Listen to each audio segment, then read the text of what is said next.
एक बार एक साधक ने पूज्य सेठ जी श्री जयदयाल जी गोयनका से प्रश्न किया कि महाराज क्या करें कि हम भगवान से प्रेम करते हैं और हमें भी भगवत प्रेम की प्राप्ति हो जाए। साधना करते हैं, राम राम जपते हैं, किंतु क्या करें कि नाम जप में आ रही त्रुटियां स्वतः नष्ट हो जाएं। जय श्री हरि। पूज्य गुरुदेव के चरणों में बारंबार प्रणाम। पूज्य सेठ जी कहते हैं, एक बात बहुत महत्व की है, भगवान की शरण ले लेने से फिर अपने में दुर्गुण दुराचार आ ही नहीं सकते। जैसे सूर्य की शरण लेने से अंधकार और शीत पास नहीं रह सकते, इसी प्रकार भगवान जिनके हृदय में विराजमान है वहाँ दुर्गुण दुराचार आ कैसे सकते हैं। सद्गुण सदाचार ही आते हैं। सूर्य के आश्रय में गर्मी और प्रकाश स्वाभाविक है, ऐसे ही भगवान की शरण लेने पर बिना प्रयास स्वाभाविक ही सद्गुण सदाचार आ जाते हैं, दुराचार निकल जाते हैं। ऐसा भाव दृढ़ निश्चय परमात्मा के आश्रय से आते हैं। यदि दुराचार दुर्गुण के भाव आए तो बारंबार हे नाथ हे नाथ पुकारने के साथ ही चले जाएंगे। शरणागति की कमी के कारण, भूल या मान्यता के कारण ऐसा प्रतीत होने लगता है कि साधक में दुराचार के भाव हैं।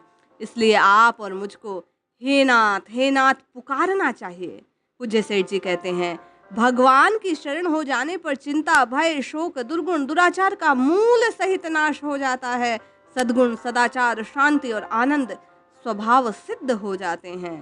साधक को चाहिए कि भगवान की शरण लेने पर सब हो जाए, इसमें कहना ही क्या, उसे विश्वास रखना चाहिए। भगवान के प्रेमियों के संग से ही ये हो सकता है। अपनी शरण से, प्रेम से, दया से भगवान की ओर निहारना चाहिए। भगवान सब कर सकते हैं। पूज्य सेठ जी कहते हैं, भगवान की दया के तत्व को जो समझ जाता है उसमें दया गंभीरता शांति सरलता अपने आप आती है। आनंद शांति समाती नहीं। हम लोग लायक होंगे तो प्रभु स्वतः ही प्रकट हो जाएंगे। जब खूब प्रेम होता है तब कहीं से भी कीर्तन की ध्वनि आती है तो हृदय में प्रेम जागृत हो जाता है। जैसे कामिनी की झंकार से कामी के हृदय में काम की जागृति होती है, उसी प्रकार साधना के पथ पर प्रभु का प्रेम ऐसा ही होना चाहिए। साधु महात्मा के दर्शन से नेत्र खिल जाते हैं, जैसे गुलाब का पुष्प नेत्र चूने लग जाते हैं। नेत्रों का झूमना है। जब हम लोग प्रेम से नाम पर यत्किंचित चेष्टा करते हैं, परंतु वास्तव में असली प्रेम तो अलौकिक है। प्रेम अनिर्वचनीय कहा गया। वहाँ वाणी की मन की पहुँच नहीं है। बुद्धि और मन उसको छू नहीं सकते, उसका पता नहीं लगता। जो प्रेम के घायल हो जाते हैं उनकी कोई औषधि नहीं। भगवत प्रेम से घायल हो जाना चाहिए।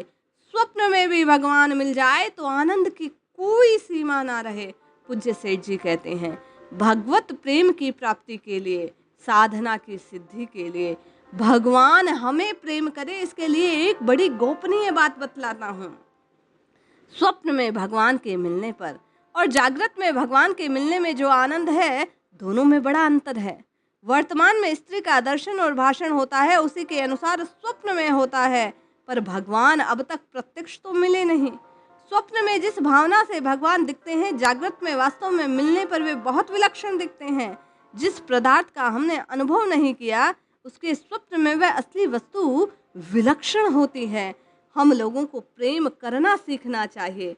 एक दूसरे से उत्तरोत्तर प्रेम बढ़ाना चाहिए। इतना प्रेम बढ़ाना चाहिए कि बाध्य होकर प्रभु आने को विवश हो जाए।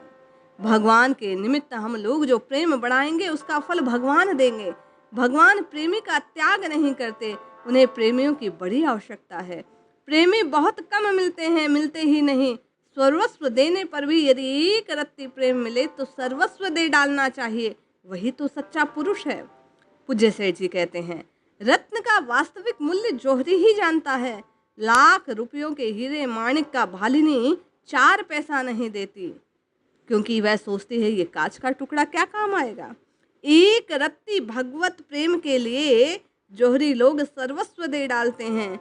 जो जितना कम मूल्य देगा उतना वह भगवान के तत्व को नहीं जान पाएगा। जिस क्रिया के करने से भगवान में प्रेम हो वही क्रिया करनी चाहिए। स्वार्थ के त्याग से प्रेम मिलता है। भगवत प्रेमी के अनुकूल बनने से उसे आनंद आता है।